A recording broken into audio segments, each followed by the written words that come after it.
Halo semua, hari ini kita akan membahas buku ESBS kelas 6 bidang studi ilmu pengetahuan sosial. Kita akan lanjutkan pembahasan ke halaman 138. Bagian B, isilah dengan jawaban yang tepat. Nomor 1, Panitia 9 diketuai oleh Soekarno.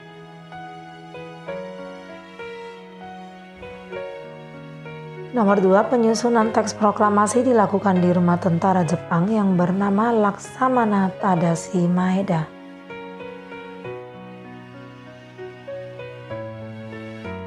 Nomor 3, tokoh yang mengusulkan agar teks proklamasi ditandatangani oleh Soekarno dan Dr. Andes Muhammad Hatta adalah Soekarni.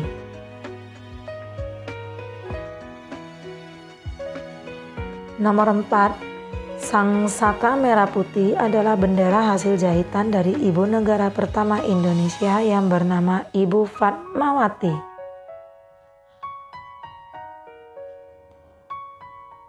Nomor 5, pada pertempuran Ambarawa pada tahun 1945, bangsa Indonesia dipimpin oleh Kolonel Sudirman.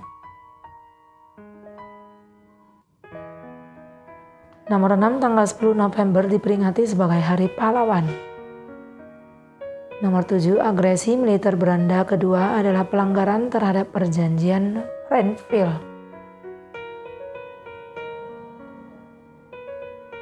Nomor 8, pemerintah membangun titik-titik untuk memudahkan kegiatan masyarakat dan distribusi barang. Jawabannya adalah jalan raya dan jembatan. Nomor 9, BPJS adalah contoh usaha pembangunan yang dilakukan pemerintah di bidang kesehatan. Nomor 10, pemerintah membangun jaringan internet hingga ke pelosok adalah contoh pembangunan di bidang komunikasi. Sekarang kita lanjut ke bagian C. Kerjakan soal-soal berikut. Nomor 1. Naskah Proklamasi Kemerdekaan Indonesia disusun bersama oleh para tokoh bangsa. Penyusunan naskah proklamasi dilakukan di rumah seorang perwira Jepang yang bernama Laksamana Maeda. Pertanyaan A. Bagaimana proses penyusunan kalimat dalam naskah proklamasi? Kalimat pertama di naskah proklamasi diusulkan oleh Ahmad Subarjo, sedangkan kalimat kedua diusulkan oleh Muhammad Hatta. Yang B, apa yang dimaksud dengan naskah proklamasi otentik? Jawabannya, naskah yang ditulis tangan oleh Soekarno di secari kertas. Pertanyaan C, sikap keteladanan apa yang ditunjukkan oleh para penyusun naskah proklamasi? Sikap mementingkan kepentingan bangsa di atas kepentingan pribadi atau golongan. Nomor 2, perjuangan bangsa Indonesia dalam mempertahankan kemerdekaan dilakukan dengan cara perjuangan fisik dan diplomasi. Perjuangan fisik dilakukan dengan peperangan mengangkat senjata, sedangkan perjuangan diplomasi dilakukan dengan mengadakan perjanjian damai. Lanjut ke halaman 139, pertanyaan A. Apa penyebab terjadinya peristiwa Medan Area? Jawabannya, tentara Nika atau Belanda menginjak-injak bendera merah putih. Pertanyaan B, tuliskan 2 contoh perjuangan diplomasi Indonesia melawan Belanda. Contohnya yaitu perundingan Linggajati yang menghasilkan perjanjian Linggajati, kemudian perundingan yang dilakukan di atas kapal USS Renville milik Amerika yang menghasilkan perjanjian Renville. Nomor 3, tuliskan contoh pembangunan di bidang komunikasi beserta manfaatnya bagi masyarakat.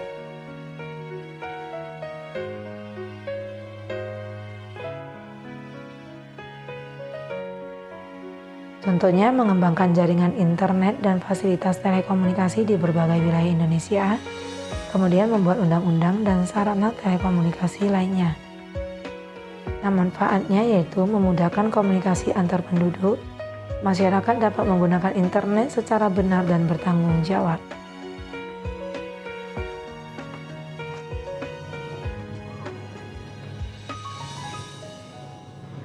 Nomor 4, tuliskan isi perjanjian Renville. Yang pertama, Belanda hanya mengakui wilayah Indonesia yang meliputi Jawa Tengah, Yogyakarta, sebagian Jawa Barat, dan Sumatera. Yang kedua, Belanda tetap berdaulat atas seluruh wilayah Indonesia sampai dengan terbentuknya Republik Indonesia Serikat atau RIS.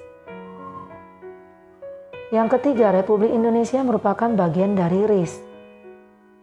Yang keempat, tentara Republik Indonesia yang berada di daerah kekuasaan Belanda harus ditarik ke daerah Republik Indonesia.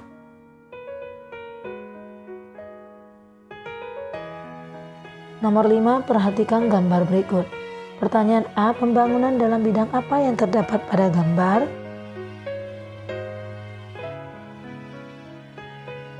Jawabannya pembangunan di bidang transportasi.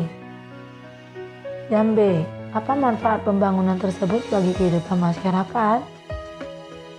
Untuk membantu mobilitas atau kegiatan bepergian masyarakat, memudahkan pendistribusian bahan pokok, menstabilkan harga bahan pokok, memajukan perekonomian masyarakat. Nah, sekarang kita buka halaman 140, di situ ada soal pengayaan.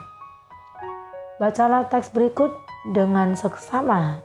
Nah, teksnya bisa dibaca sendiri. Kita mulai pertanyaan pertama. Tuliskan pendapatmu tentang perjuangan rakyat Indonesia dalam mempertahankan kemerdekaan. Jadi menurut saya, kemerdekaan Indonesia tidak diraih dengan mudah.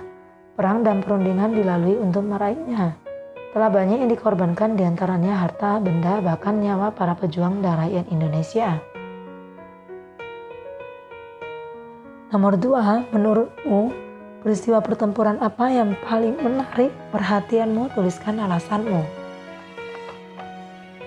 Jadi peristiwa 10 November 1945. Nah, alasannya yaitu pertempuran antara sekutu dengan rakyat Surabaya yang memberikan perlawanan melawan musuh sampai titik darah penghabisan. Bung Tomo mengobarkan semangat melalui siaran radio. Dan tanggal peristiwa ini diresmikan sebagai Hari Pahlawan.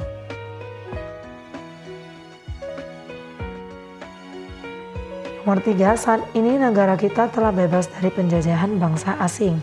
Tidak ada lagi pertempuran antara rakyat Indonesia dan bangsa lain. Sebagai seorang siswa, bagaimana caramu ikut serta dalam usaha mempertahankan kemerdekaan Indonesia? Yaitu dengan belajar giat, serta mencintai tanah air, membangun negeri, dan bersama-sama mewujudkan cita-cita nasional untuk kesejahteraan bangsa. Demikian video pembahasan untuk hari ini, nantikan video pembahasan berikutnya.